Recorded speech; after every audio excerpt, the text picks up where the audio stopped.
24 August 2024નો દિવસ આપણા તમામ કરોડો ગુજરાતીઓ માટે ગૌરવપૂર્ણ દિવસ છે. ગૌરવપૂર્ણ એ માટે કે આપણે આજે વિશ્વ માતૃભાષા દિવસની ઉજવણી કરવા જઈ રહ્યા છીએ. આજનો દિવસ તમામ ગુજરાતીઓ માટે ગૌરવનો દિવસ છે અને આપણી ગુજરાતી ભાષા માટે પણ ગૌરવનો દિવસ છે.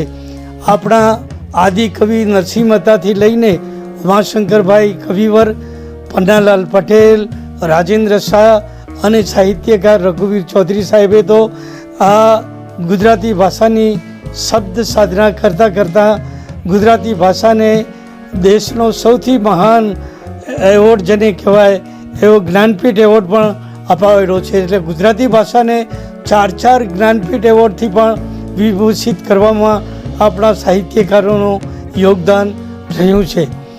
એક મુક્તકમાં તો કહેવાયું છે કે ભાષા છે મધમાથી બોલો, ભાષા છે મધમાથી બોલો, ગજગજ ફૂલે છાતી બોલો, હોઠે હોય ગમે તે ભાષા, હોઠે હોય ગમે તે ભાષા, દિલથી તો ગુજરાતી બોલો.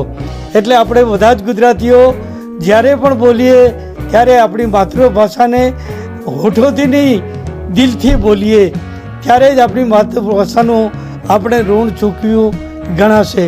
વિશ્વમાં વસતા તમામ ગુજરાતીઓને હું આજના વિશ્વ માતૃભાષા દિવસે અનંત, અખંડ અને અઢળક શુભેચ્છાઓ પાઠવું છું. કવિ મુસાફિર પાલનપુરી તરીકે આ નગરમાં જન્મેલા આધુનિક સાહિત્યના શ્રીબોર એવા ચંદ્રકાંત બક્ષીને પણ આપણે યાદ કરી લઈએ. અનેક સાહિત્યકારોએ મા ગુર્જરી ભાષાની સેવા કરી છે અને આપણને સૌને ગુજરાતીઓને ગૌરવ અપાવ્યું છે. એટલે જ આપણે કહી શકીએ જય જય ગરવી ગુજરાત,